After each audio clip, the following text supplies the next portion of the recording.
They say that in space, no one can hear you scream. But in Southeast Portland, when you're playing horror games with your window open, I'm pretty sure that everyone can hear you scream. Welcome to Triple Click, where we bring the games to you. This week we're talking about Dead Space Remake, a game that proves that sometimes 15 years and a fresh coat of paint is really all you need. This engine centrifuge isn't going to fire itself, so let's suit up and get into it. I'm Kirk Hamilton. I'm Maddy Myers. And I'm Jason Schreier. Hello. Hello. Hello. Hello, my friends. Hello to both of you. Welcome back. Hello to all the listeners out there in the world. Every single one. You can all hear me They right can now. all hear us. I hope it's wonderful. We're where you are. broadcasting live.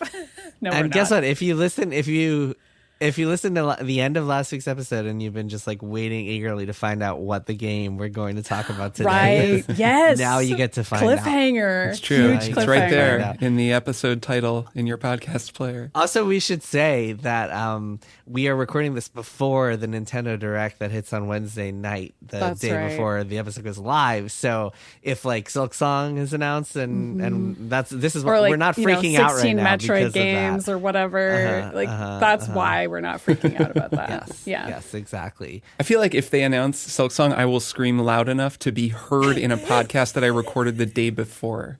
Some interdimensional time travel screaming. Yes, it would be an interdimensional hype scream. Yeah, So- I can. Cool. I've heard Pay one of attention those. for that. That's a real gamer moment. Interdimensional hype scream. Interdimensional hype scream. That does sound like a long title of like a cool Infinite Runner that came out in like 2013. It does. Or a dating sim. Or like a mid-2000s rock album. Yeah, totally.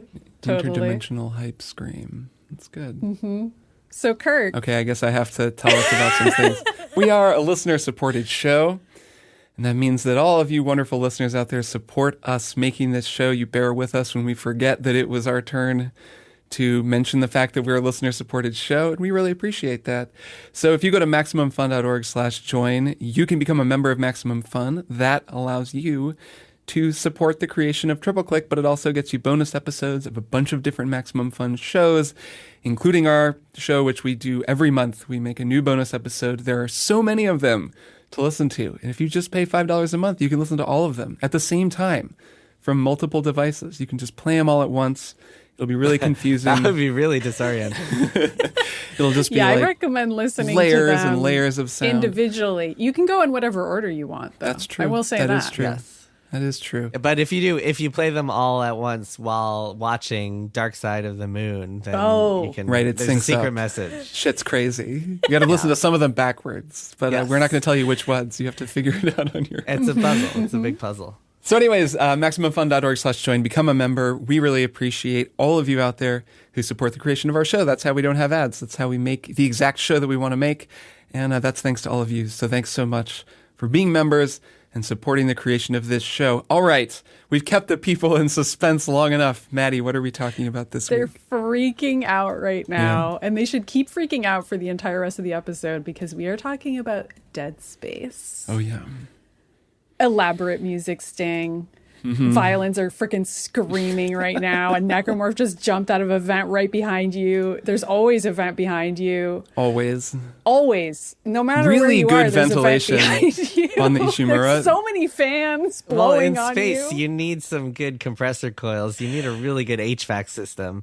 I bet they don't use oil. I bet they use like a real heat pump, like some high This is a real, elaborate. post-pandemic elaborate futuristic game. It is set in the Right, 26th right. century, so like they really learned from the pandemic in this game, and they were like, we gotta get all these vents, and then that was their downfall. There was a bit of a pandemic on the ship, and they didn't there is contain a it very new well. pandemic. Yeah, I guess it wasn't So, that ventilated. in Kirk's style, I wrote a statement. I don't Heck want yeah. to make any big promises here. I'm not going to do this every time. I feel like I have done this for the past couple, but I just did it for fun this time. It's a good best practice. So, it's the 26th century. Space travel has been perfected, and humans are exploring the galaxy to mine other planets for resources. You're Isaac Clarke, an engineer on a repair mission for the USG Ishimura, a mining ship with 1,000 souls on board, including Clarke's girlfriend Nicole, one of the ship's doctors. When Clarke and his colleagues fly up to the USG Ishimura, it looks abandoned. With no one to aid their landing, they crash into the docking bay and start exploring the ship. It doesn't take long for them to learn that the entire human crew of the Ishimura has been infected by a virus that transforms them into necromorphs with massive claw hands and sometimes other bizarre appendages, depending on which type of necromorph, because this is a video game and there are multiple types of necromorphs. Anyway, headshots don't work, so cut off their limbs. Isaac and his crewmates split up to explore and figure out a way to escape this ship and its many horrors. Throughout it all, Isaac is determined to find his girlfriend Nicole, whom he believes must have survived somehow. So I will start by saying I played this game when it first came out in 2008, and it was scary then, although I will say I have much stronger memories of Dead Space 2, specifically the eye poke scene, not least because I wrote an article about that scene for Polygon, and that scene is so memorable, but we don't need to get into that here.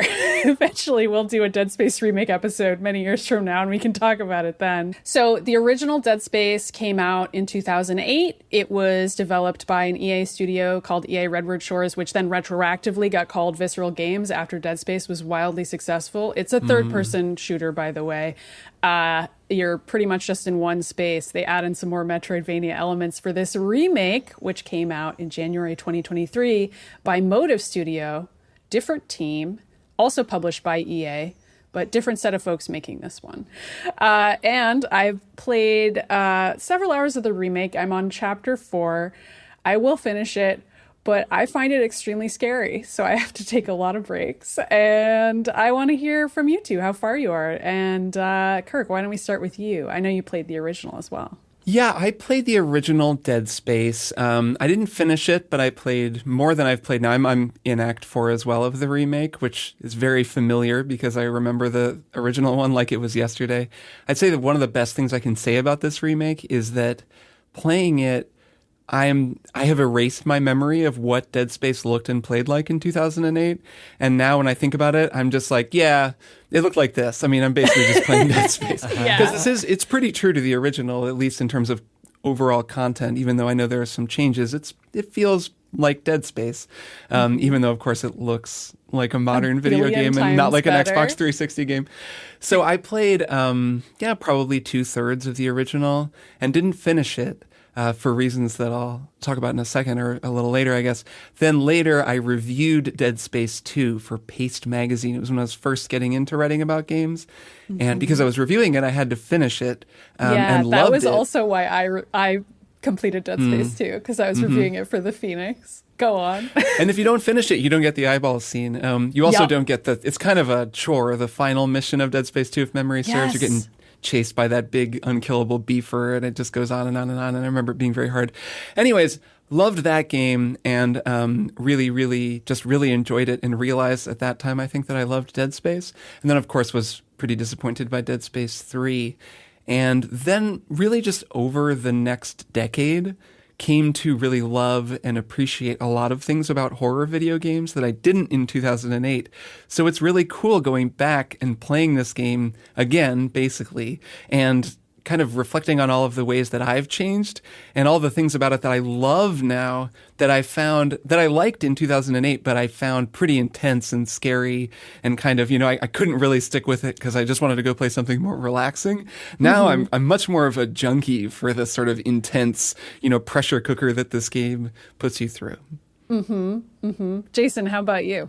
So I am a newcomer to this entire franchise for, I think, a pretty good reason that I'll explain in a second. I am playing this Dead Space for the first time, really my first time playing any Dead Space game, and I'm up to chapter 2. I think I played a couple of hours. I just got a pulse rifle. I'm up in the medical bay looking for the captain's body and stuff like that.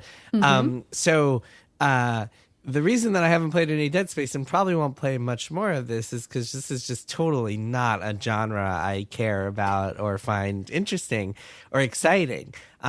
Just sci-fi horror shooter games where you're just kind of shooting a bunch of aliens are just not for me unless there's some other kind of either another cerebral element involved or I don't know, something else to kind of grasp onto, the way there has been in some just other too games. Cultured, just a man of culture and sophistication. There were more books in Dead Space. Jason, No, it'd it's be not interesting. that. If this was like a fantasy action game, it would probably be totally my jam. It's just that sci-fi horror just isn't my thing. That said, I really appreciate it and how well made it is and how slick everything looks and feels. It's gorgeous. It's like definitely up there. I'm playing on PS5. It's up there with one of the most the most gorgeous games I've played ever.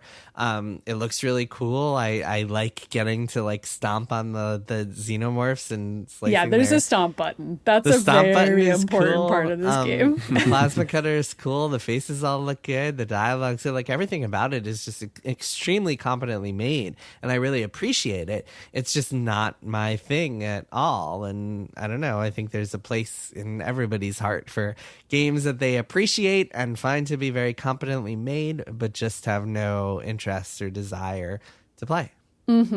It's totally my thing. I mean, I love and hate horror in equal measure. Like, Alien is one of my favorite movies of all time, obviously, because I love Metroid. But Metroid is like, okay, what if we took Alien and we made it not scary, and you're like the most powerful person ever, and you're just slowly walking around becoming even more powerful while you fight the aliens. And this game is, of course, the opposite of that. And it's more like, okay, so you're on an abandoned space station, something horrible has happened, but there isn't just one alien, there's like 1,000 of them, and also they're people that you know in some cases who have been transformed into this other being. And there are a variety of ways that they sneak up on you that I find very effective. Kirk, I know you're just an old hand at horror now, so none of this probably even scares you, but just the fact that they have extremely long arms and that therefore the first thing you see when they sneak up on you is their very long claw. There's just something about that is like the worst / It's the like being best. inside If you of a sort of claw enjoy machine. being a little bit scared, which I do, it's just like, I don't even know. I can't put it into English words. I can only scream it. Jason, I do like that this is basically the stuffed animal perspective of being in a claw machine. That is Yeah, kind of what it that's- feels like. Yes. Is a That's the claw class descending at you at all Claws coming times. towards you. Yeah, this is an old hat for me. Actually, I am struck by how awesome the Necromorphs are. What an incredible bad guy for a horror game. They're scarier than anything I can think of in any horror game that I've played, honestly. Yes. They're so nightmarish looking. The way they come at you is so hard to deal with. There's a reason that this game gives you a weapon to slow them down and then allows you to, which allows you to kind of carve their limbs off, which is the central mechanic of this game is you have to cut the limbs off of necromorphs. Or if you really know what you're doing, you cut one limb off, then grab it with your kinesis gun and then throw the limb back at the necromorph, so you which can is like save the crucial ammo. Loop. Yes, and winds up being very crucial for me anyways. I keep running out of ammo. Well, you're probably playing it on like whatever dangerously No, I'm just playing hard on mode. normal. No. I'm not fair. that I'm not that hardcore. I'm just playing on normal. I think it's really well Kirk, designed. you have to understand, we all think of you as Seven Death Hamilton. I know. over I here. mean, That's we've true, I just suppose. accepted this. Fair about enough. you. Fair enough. I've earned my reputation as an elite gamer. No, I think the necromorphs are amazing. I mean, all these years later, they're still cooler looking monsters than I've seen in almost any game, and they also dovetail really well with the level design and the environment design in this game, which has always been strong. The Ishimura is a horrifying ship.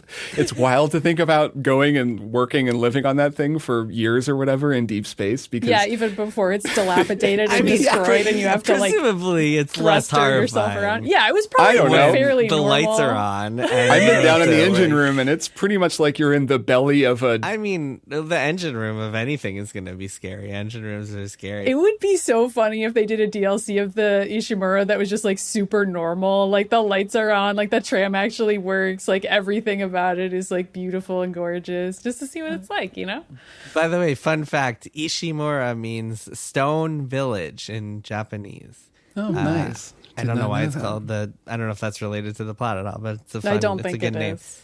So If it is, I don't know how. specifically the way that it dovetails with the design is that there are lots of spindly little spikes and other things around in the environment, and a lot of times you can't see, and you have to aim to see because then Isaac's flashlight shines, and the lighting effects, of course, especially with modern technology, are very impressive. So you're always casting shadows everywhere, and so many of the shadows that you cast are big spiky arms, like basically. Necromorphs. So I don't remember this in the first game. I think this might just be something that they're more capable of doing now, but a lot of it is the fact that your shadow is so tall in so many instances just due to the lighting placement. Like there'll just be some weird light bulb on the ground for some reason so that you can have an absurdly tall shadow and you just see your own shadow out of the corner of your eye and you're like, is that a freaking air vent with a guy jumping out of it at me? But no, it's just your own shadow. And the other thing I wanted to shout out that's kind of similar to the shadow, and this was just pure luck on my part because I looked up the cutscene later to see if it was timed this way. But there's this moment on the bridge. You go back to the docking bay at one point pretty early on. Jason, you've probably gone past this at least, where you go back to the bridge and you meet the person who was stuck back on the ship waiting for you. And then, of course, she dies because everybody dies. This is a horror game. And then you're like heading back out off the bridge again.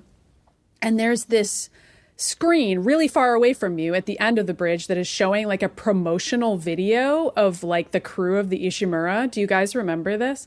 So like there's this really creepy zoom in on like all the faces of the people of the Ishimura. And like I, for some reason, like I was shooting at a necromorph like right in front of that screen. And like as soon as it died, that absurd zoom in on all the faces happened like right as it was dropping, and I was like, oh my god, there's a million of them, I'm gonna freaking die. Like I was like panicking at like a promotional video of human beings, and then I was like, whoa, that's so cool, because technically all of those people are my enemies that I'm fighting. It's just that they've all been transformed. And I was like, oh, that's so freaking perfect. Like this environmental storytelling is so sick. And then I looked it up and I'm like, no, that's just a coincidence that happened to be like the way that particular video was lined up in that moment. And it's like one of the scariest visual things that happened to me in this game. And it just unfolded that way because of the game kind of setting up something that could happen that way. That's it was super video cool. game storytelling. Hell yeah. That's pretty cool.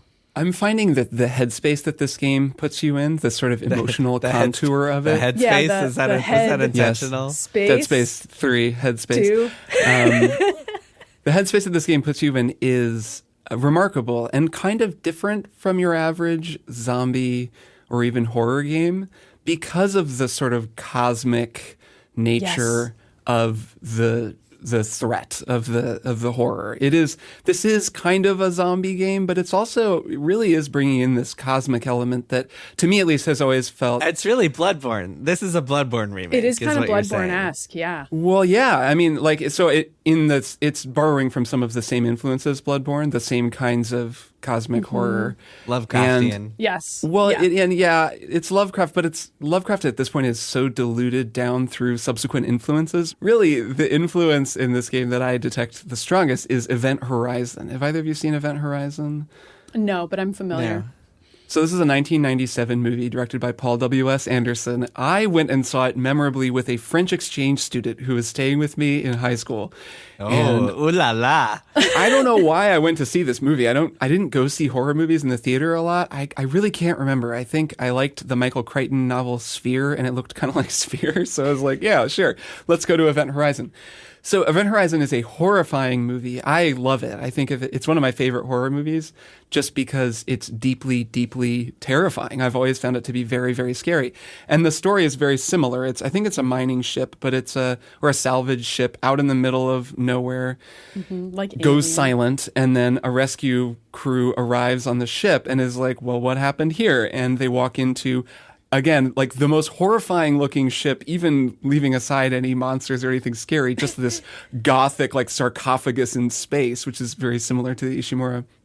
And then, of course, something horrible has happened, but it's different than Alien, because in Alien, what's happened is there's basically an animal on the ship. That's all Alien is. It's just the xenomorph is just a dangerous panther, you know? Yeah, it's just a being from elsewhere that's brought in. Loose tiger in the zoo. Yeah, it's a loose tiger. It just happens to be very scary looking. Where in the case of Event Horizon, they went through a black hole, I think, to try to travel somewhere, and they accidentally jumped dimensions to hell.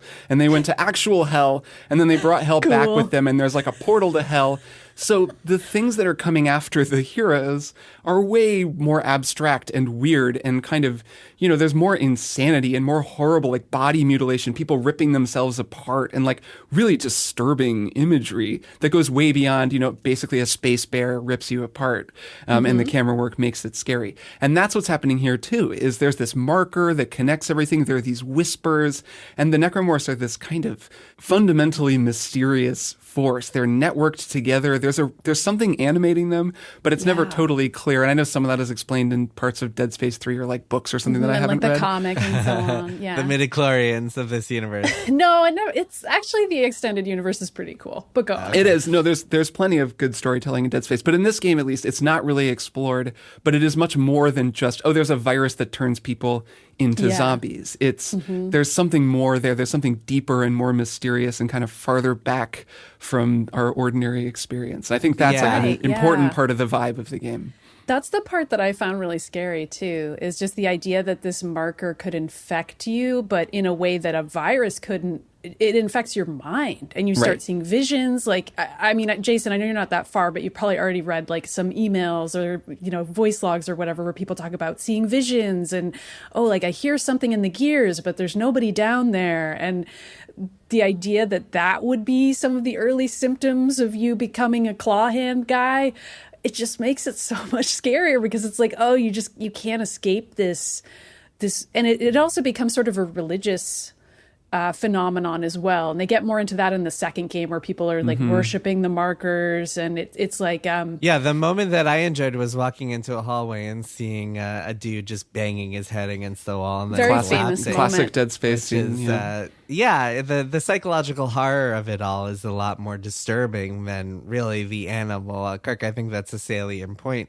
Because the idea of like an animal trapped with you is scary, but like the idea of something trapped in your brain is a lot scarier. The idea that you can't, it's like not this external force that you can just do away with, but this internal thing. And that's what makes pandemics so scary and viruses so scary. And it's also what makes something like this so scary. And also what can make like an extremist religion so scary, and like a conspiracy and like the idea of a conspiracy taking over people that and you not being able to help them. I mean, I think the second game delves up deeper into the idea of that as an additional layer of horror. And it's why I'm pretty excited that one assumes EA will remake the second game too, because this first version of the remake adds in more story than the first game originally had. And I really like all the additions, and I can tell they're like building on the sort of religious element and the conspiracy element of the horror as well.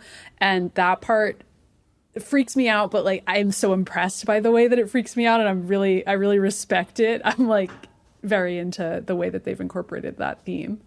Yeah, the second game has Isaac as the main character again, and historically, so in 2008, Isaac did not talk in the original game.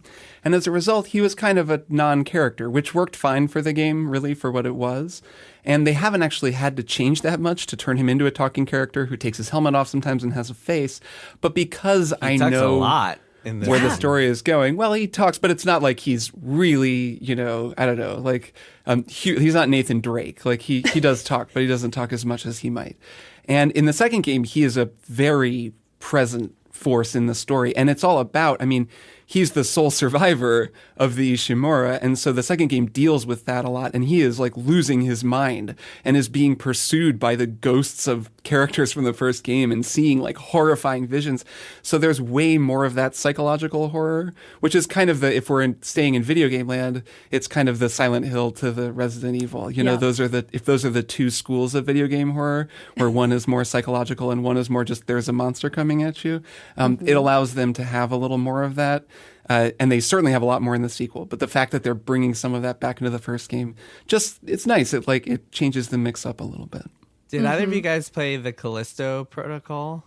No, I watched some videos of it and just didn't really make time for it. Yeah, it seems like it got pretty middling reviews, but it was just interesting to see that a spiritual successor to Dead Space, directed by Glenn Schofield, who was one of the designers, one of the leads on the original games, that came out at the same time as this like big Dead Space remake. But people seem much more intrigued and interested and into the Dead Space remake. It just sounds like the Callisto Protocol didn't have that sort of, it's not even secret sauce, just that sauce that Dead Space has, where the way the animations and the combat encounters and the design of the levels all work together and the weapon designs, like, it makes for a really amazing gameplay cocktail.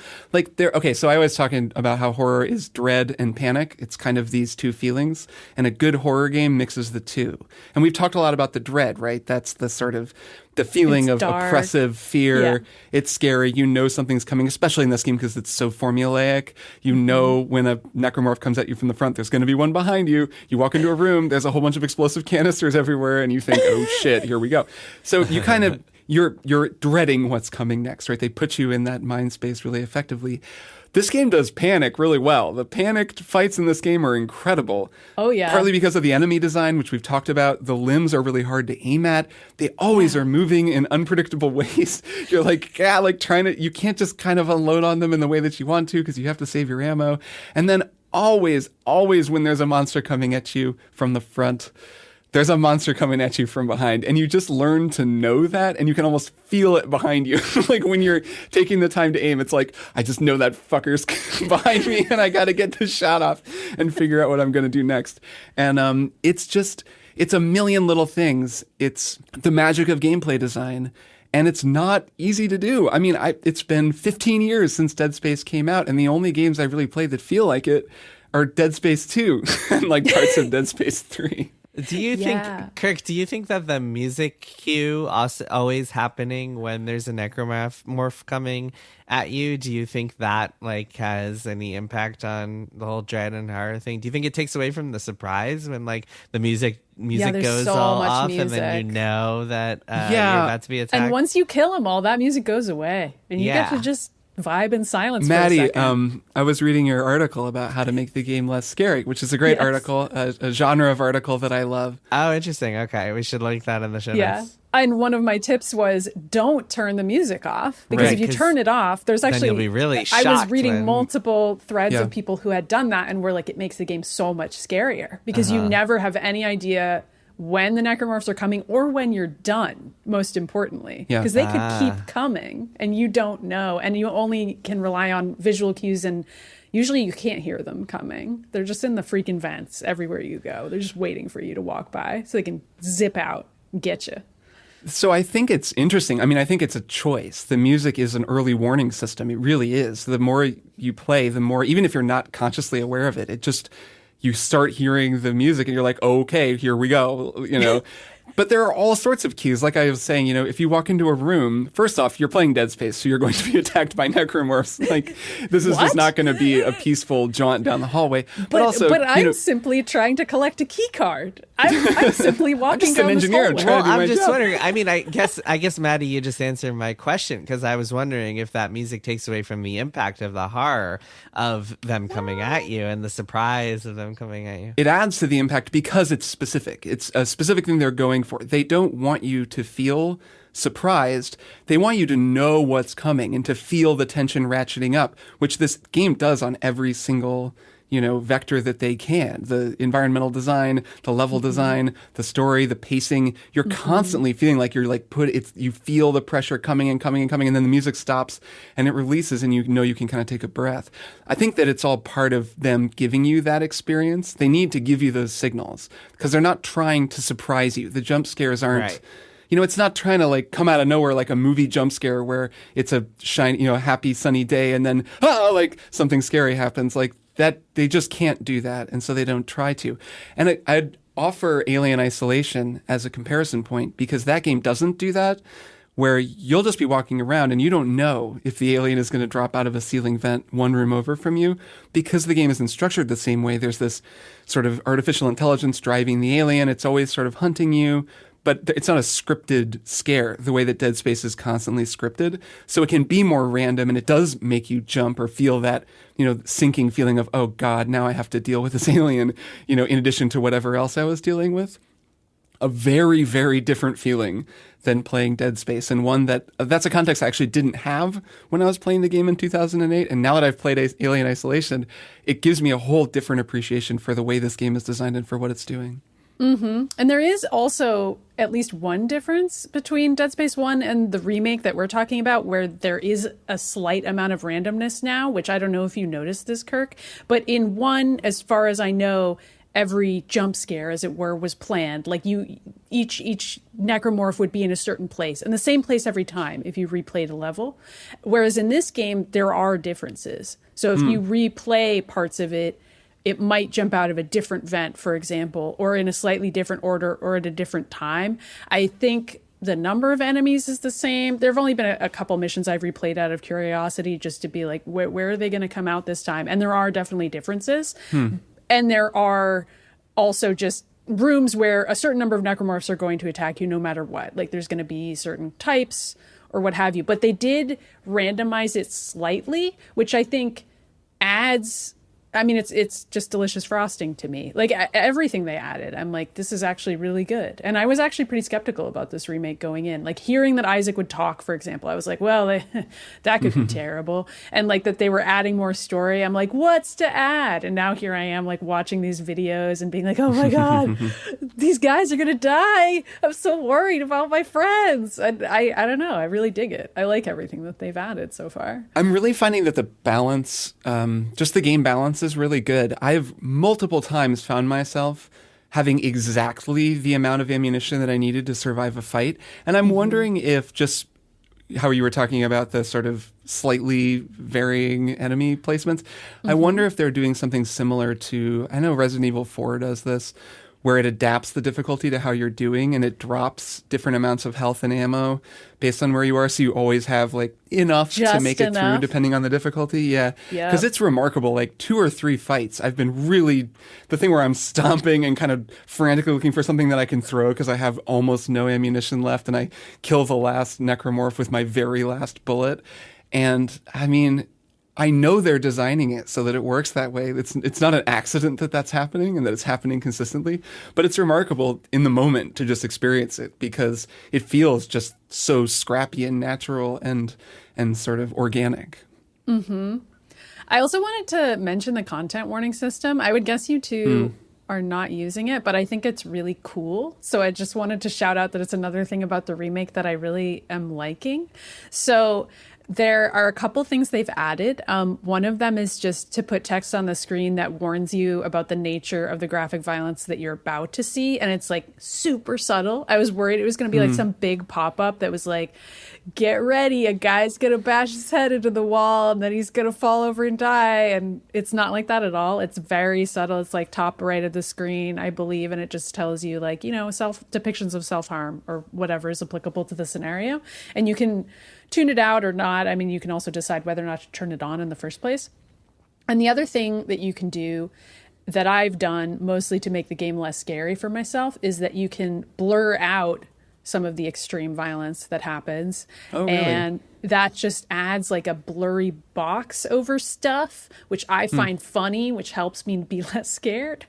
Or in other scenes where Isaac is present for the scene, they basically just blur out everything else that's happening besides Isaac. So it just looks like he's escaping from like a hurricane briefly. And then after the scene is over, it fades away and you can just see a bunch of dead bodies in the room and be like, okay, cool. Those people all got killed.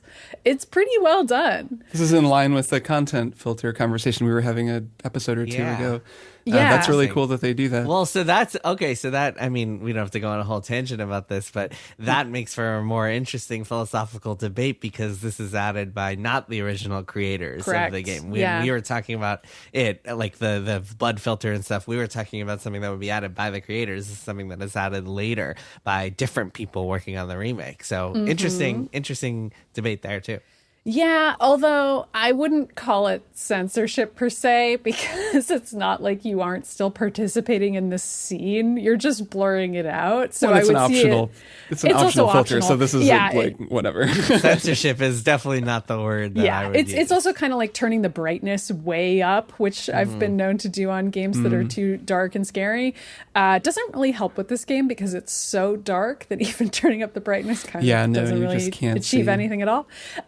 Or like turning down just the fidelity of the graphics overall to, you know, play Quake better or whatever, like to just make it look like a bunch of pixels and that's it. I suppose you could do that if you wanted to make Dead Space a really weird cerebral experience for yourself.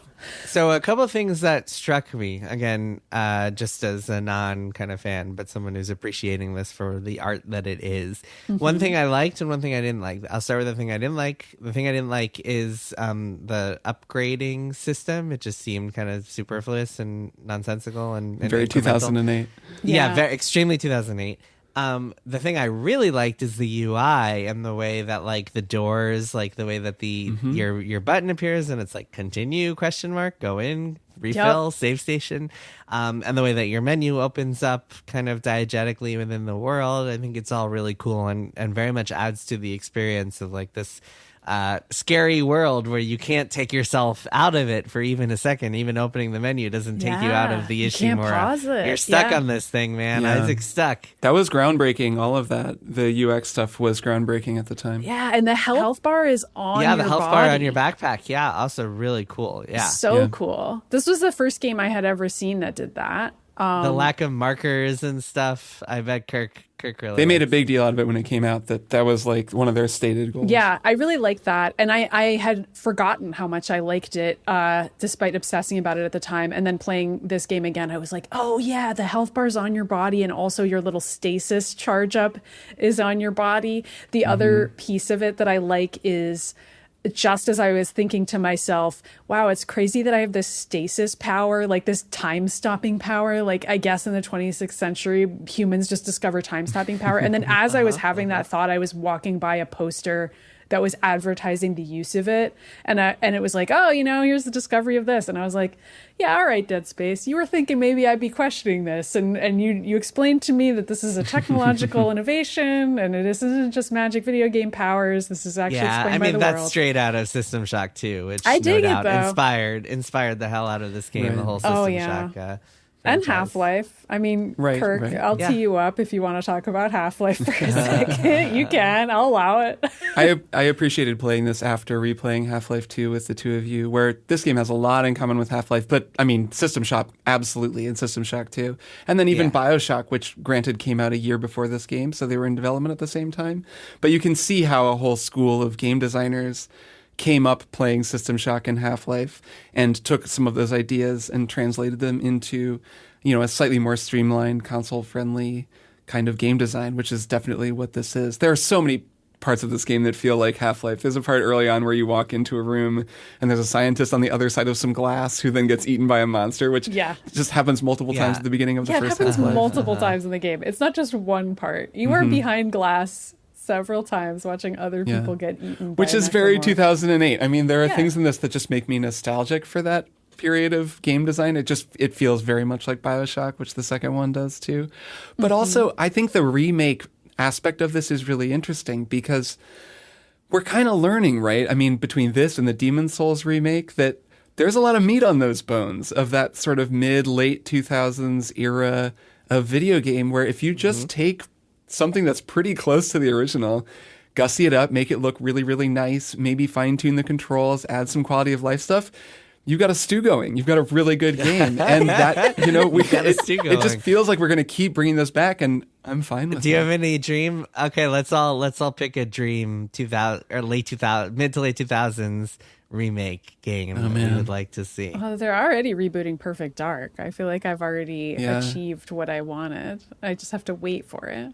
Well, no, I thought it was a sequel. I thought the Perfect Dark they're working on is more of a sequel. I mean, I just want Far Cry 2. Yeah, or Far Cry 2. Remake Far Cry 2. What about Red Dead 1? I would like to see that. Yeah, but they made Red Dead 2, Yeah, I would like to see that, like, with just the same gameplay as Red Dead 2.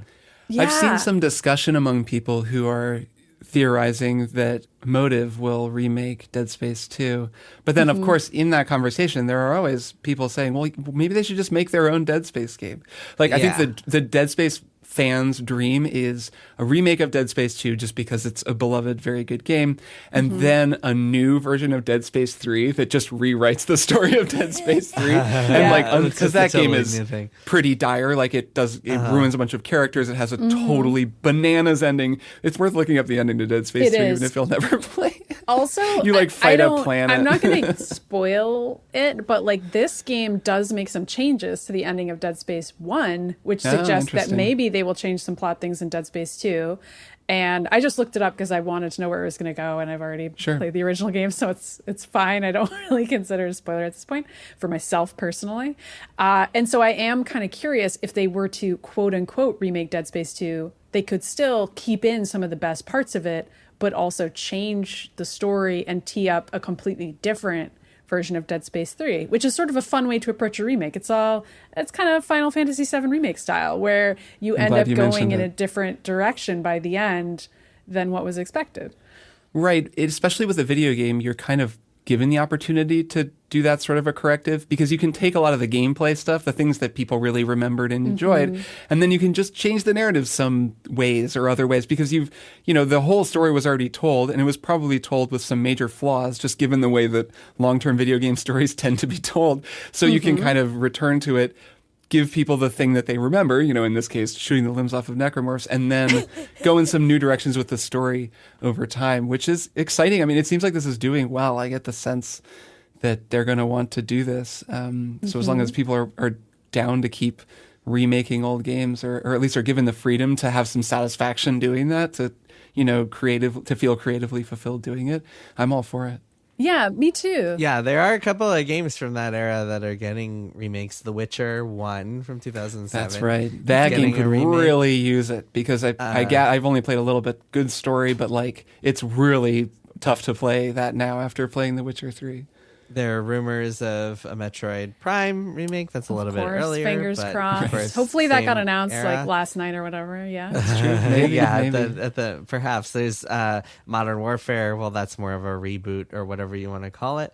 And I just a little bit of a long shot hope here. I would like to see a remake of the 2006 game 24 The Game, featuring Kiefer Sutherland as Jack Bauer. What? I wasn't sure what you were going to say, but I wasn't. Why didn't you say Dante's Inferno? I'm so confused right now. That's another 24 The Game is, of course, in case you're curious, it features most of the voice acting cast is the actors from the show. It is set between seasons 2 and 3, and in fact, it's like it clears up a cliffhanger. It's 100% canon. It clears up a cliffhanger from season 2, I believe. And why wasn't that the bet game for this year for you? 24, the video game. Because it's hard to play like a PS2 game these days unless you crack open a PS2. I don't think it's very playable these days. There's also a Lost game. I don't know if either of you played that, but you want to talk late 2000s. Oh man, I'm looking at the Wikipedia page for that, Jason, and I was about to say Lost Via Domus. What about that? Did you play that?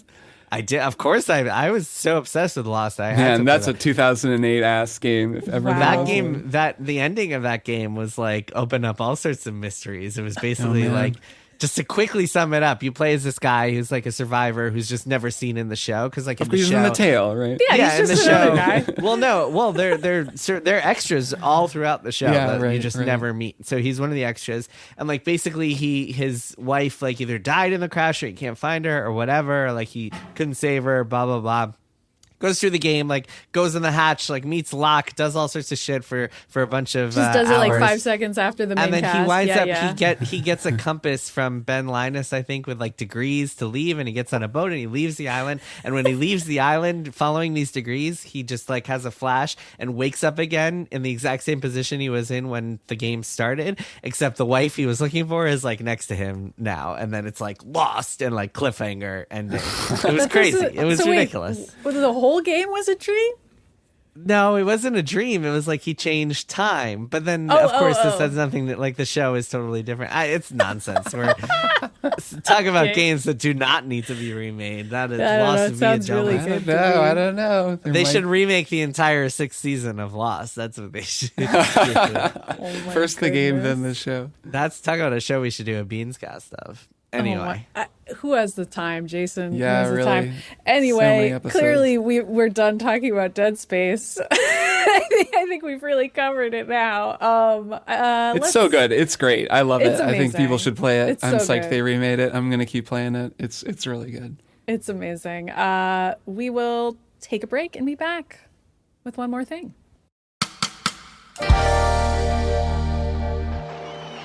us. Hey, Yeah. oh, I'm glad I found you in line. These clouds are really freaking me out. I hate having to stand in line, and boy, what a line. These giraffes do not smell good. No, they do not, and they have such short necks. But I'm hearing we need to get on this We arc. gotta get on the arc. It Yeah. is about to rain. God is about to destroy humanity. Hey, oh, sorry. Are you Noah? Yeah, I know we look like humans, but we're actually Yes, we're totally. podcasters. We are podcasters, so it's different. Have you heard of Ono, Ross, and Carrie? We investigate spirituality, claims of the paranormal, stuff like that. And you have a boat and say the world's going to end, so it seemed like something for us to check out. We would love to be on the boat. We came 2 by 2. What do you think? Ono, Ross, and Carrie, available on MaximumFun.org. Oh my gosh, hi. I'm Dave Holmes, host of the pop culture trivia podcast, Troubled Waters. On Troubled Waters, we play games like motivational speeches. It goes a little like this. Riley, give us an improvised motivational speech on why people should listen and subscribe to Troubled Waters. I look around this ad and I see a lot of potential to listen to comedians such as Jackie Johnson and Josh Gondelman, and they need you to get out there and listen to them attempt to figure out sound rebus clues or determine if something is a Game of Thrones character or a city in Wales. I have chills. I'm going to give you 15 points. All that and so much more on Troubled Waters. Find it on MaximumFun.org or wherever you choose to listen to podcasts. We are back. I will go first with my one more thing because it's related to aliens.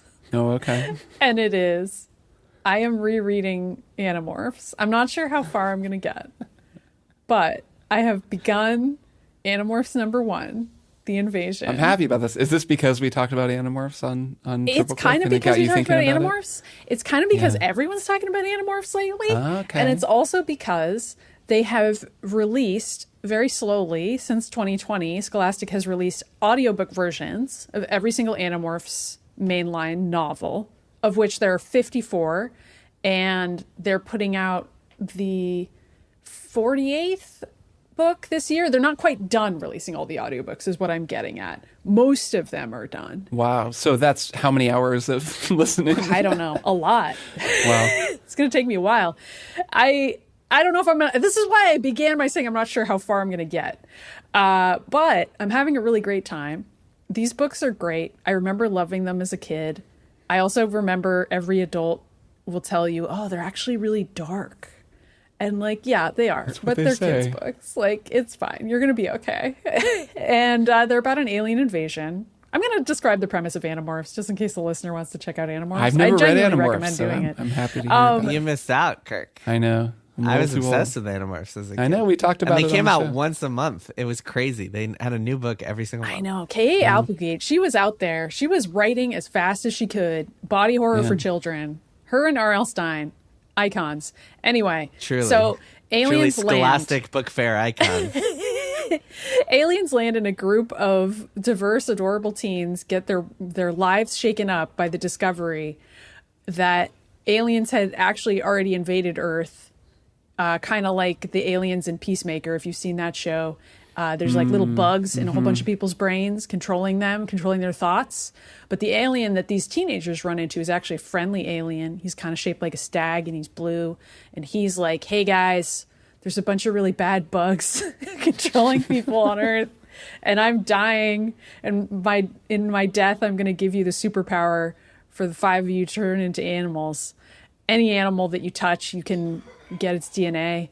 And then Sick. learn That's how to turn a pretty into it. reasonable plan for fighting off an invasion. Is like pick a few It's really kids, let them easy. turn into animals. Well, listen, this It's a good guy's plan. dying. He didn't have any options. I mean, there's so much lore and canon, and you wind up with these side books that tell the story from his perspective. Yep. And it turns out that these 5 guys, like, they weren't coincidentally there. Like, there were good course. reasons. Like, he knew what he was doing. For Freaking real. absurd. Anyway, it's incredible. The kids are great. The body horror descriptions are freaking absurd. Like the descriptions of every horrifying alien, and then also the descriptions like line by line of a child turning into a dog or whatever. Like that sounds really cool when you're a kid, but as an adult reading it, I'm like, this is horrifying. Yeah, their bones crack. That's like in The Magicians. crazy. They turn into foxes and it's horrifying. Or they turn Yeah, into it's birds and it's like as terrifying. messed up as that would actually be. Yeah, it's extremely that messed kind of up. thing. So yeah, Animorphs. The audio book is freaking great. Yeah, that's what I was going to expect ask. all the rest of them will be amazing. Nice. So I'm excited. I'm excited to listen to a bunch of Animorphs. Jason, I see you also have a book. Wait, I have a quick question. Is there a way to like easily just get like a PDF with all of them? Or, Yes. like an ebook with all of them? There's an these extremely days? easy way. I actually wrote an article for Polygon.com today Oh, okay. about I'll this. check it out. The PDFs are all available for free on the Animorphs subreddit, so you have no excuse wow. not to read them. Is that legally? Well, for K.A. free? Applegate says it's okay, and Scholastic hasn't Oh. ever weighed in. So Oh. you be the judge of whether it's legal or not. Interesting. Well, I mean, I would like to just chip in a few bucks if Of she course, still but gets them. if you want to try before you buy, as it were, Yeah. you Well, can get a I just PDF. meant if there's an easy way to buy it. But I'll look up your article. I'll check it out. Yeah, my one more thing is also a book. It's a book called All Good People Here by Ashley Flowers, who is a podcaster who wrote this novel. So it turns out podcasters can write books, just so you guys know. Whoa. So the concept of this book is it's very Gillian Flynn, Sharp Objects, if you guys remember that Gone book Girl. / show. The concept is this woman goes home. She's a journalist. She's a journalist in a big city, goes home to her small town in Indiana where, shout out to Kirk, where there was a murder of a young girl committed 25 years ago. And now there's another kind of like kidnapping / murder that fits the same profile. And she wants to figure out what's up, but she has personal connections to the case and yada, yada, yada. Very, very sharp objects. And as the story goes, obviously it gets more complicated. There are twists and turns. She also has to care for this uncle who has dementia, which is really sad to read about. Always sad to read about people with dementia, and just watching the portrayal of his illness is really good. And it's just a well-constructed, really interesting, twisty, not so much murder mystery as like bigger picture, small town mystery / interesting family mystery. Character And drama. then it ends, and it has possibly the worst ending, top 5 worst endings I've ever read in a book, because the ending, and here is where I will get a little bit spoily. I'll try to be vague, but can't be helped at this point. So if you do want to read this book, or you are reading this book, now's your chance to press that 15-second skip ahead button a few times, because I'm going to get a little spoily here. But basically, the way the book ends is you find out the answers to all the mysteries. That's left completely unambiguous. But the main character is left in a state where you have no idea what's going to happen next. Basically, like, her and what turns out to be this villain character get into a scuffle, and the villain, like, traps her in a basement, and then it ends, and like you have no idea what's gonna happen next. It feels like, when I read it, I swear to God, I thought there was a chapter missing from my copy of the book, and then when I went on Goodreads, and every single review is like, what the hell is that ending? And it made me think so much about how like, I think that like there's a lot, endings are very important in any piece of storytelling, in any narrative. Endings are super important, and I think it's very easy to read an ending and be like, oh, of course she escaped somehow, she had this happy ending, and they all saved the day, and they all wound up happily ever after, yada, yada, yada.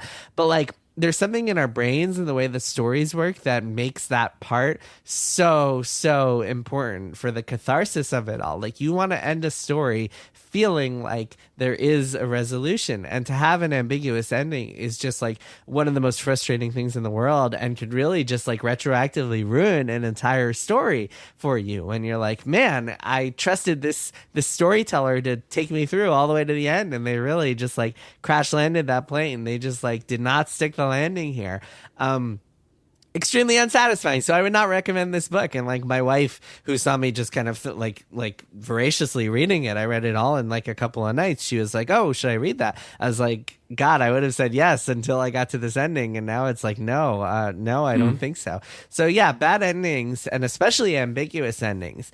Because it doesn't always have to be like a positive ending. It can be a negative ending, but an ambiguous ending is just absolutely the worst. And I think it just drives people crazy. But it gives you an appreciation for when someone does an ambiguous ending that still feels like an ending, which is a thing that people do. Like, you can end with ambiguity. I shouldn't say, I think ambiguity is very powerful and can be used very effectively.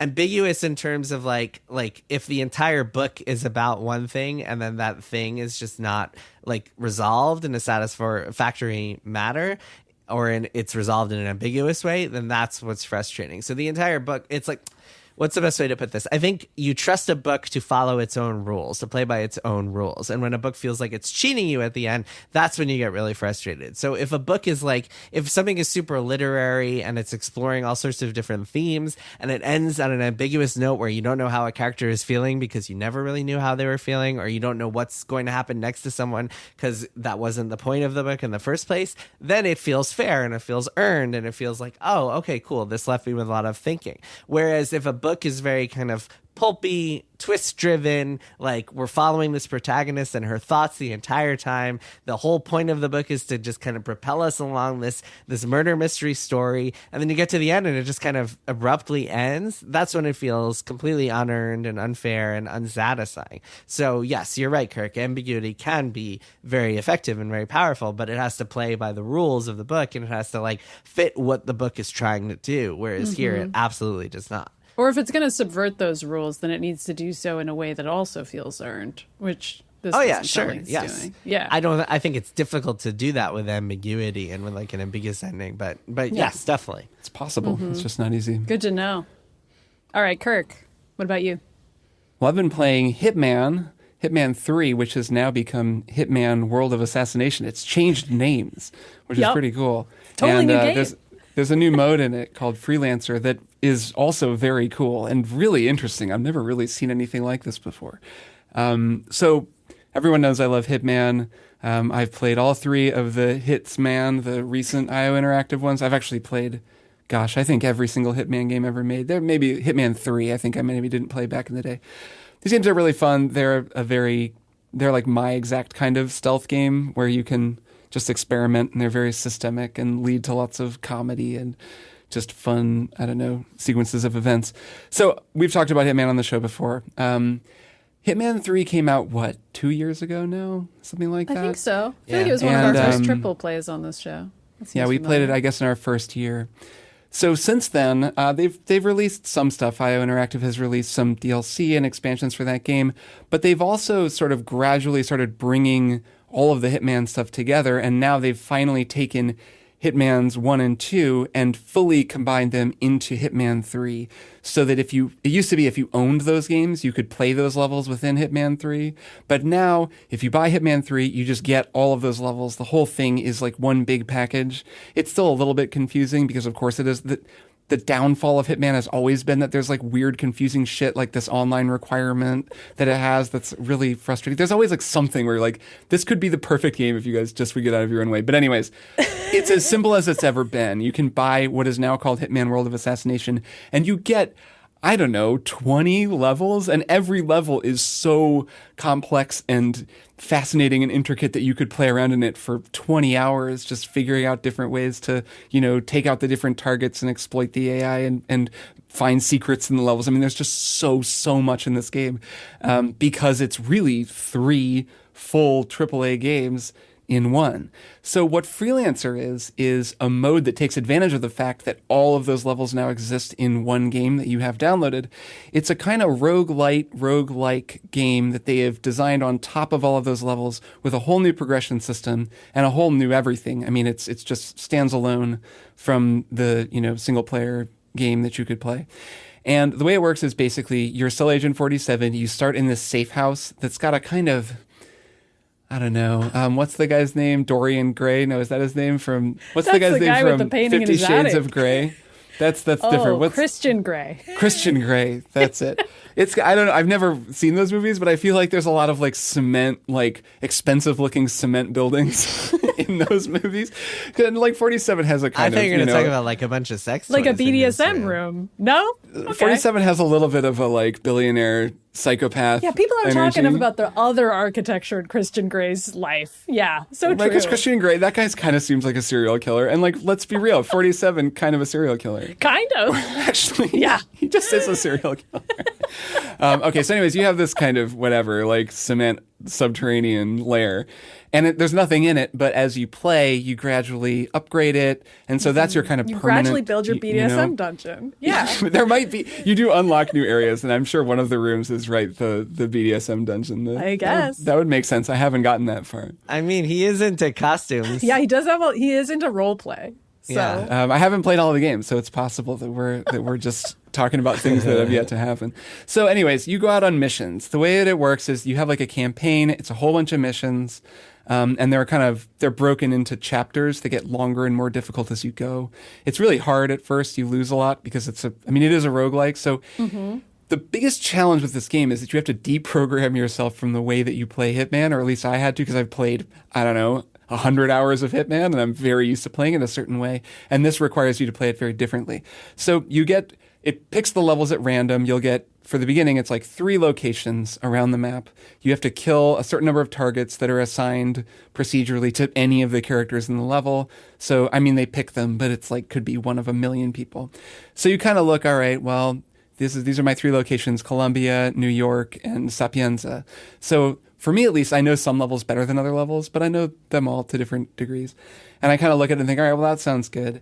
So then you pick your first destination. It gives you some like side objectives. You're going to have to kill 2 people. You'll get bonus rewards if you, don't unlock any doors, or if you only kill your target, things like that. You don't have to follow those, but you can.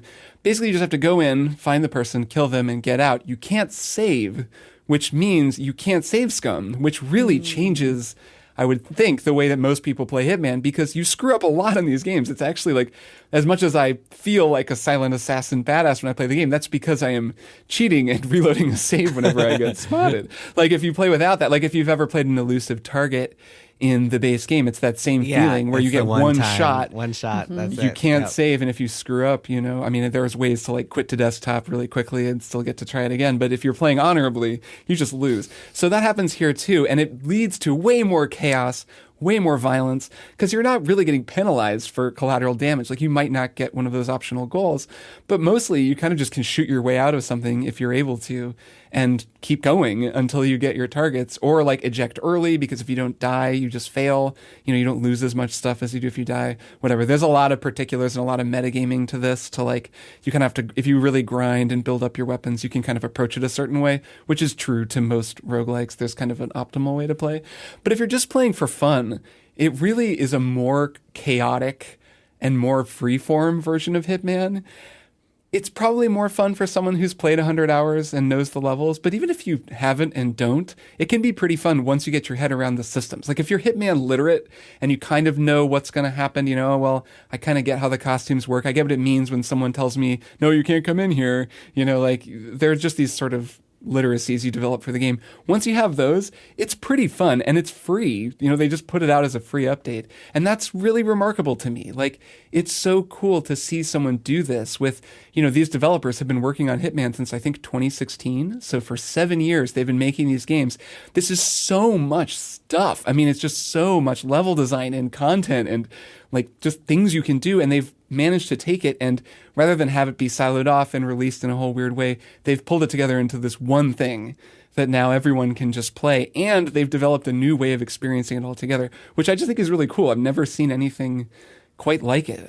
It'd be like if Arcane released a game that was Deathloop and both Dishonored games with all those levels mixed up into a new roguelike and Prey Mooncrash or like something. the Zelda randomizer was official somehow, or like the like boss randomizer in Elden Ring and stuff like that. Right. Yeah.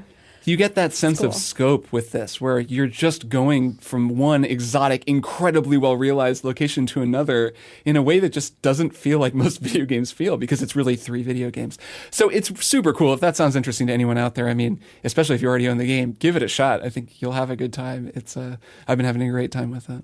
Yeah, it sounds really cool. Those guys are making a James Bond game next, which is I know. Cool. I'm going to play the hell out of that. It's very exciting. It's pretty cool. It's pretty exciting.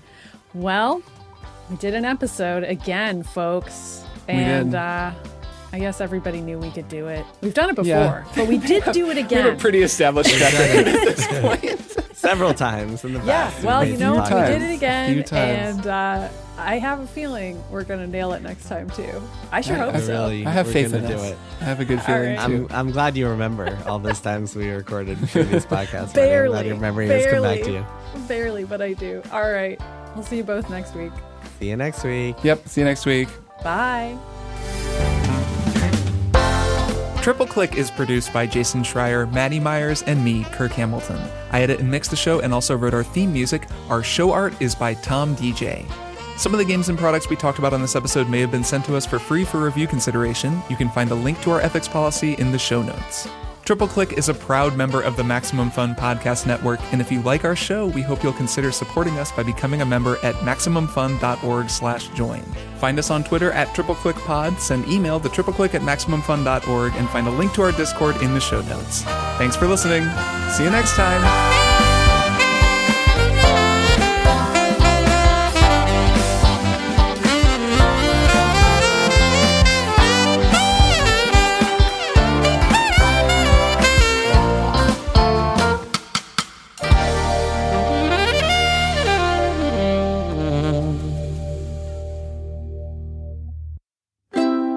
MaximumFun.org.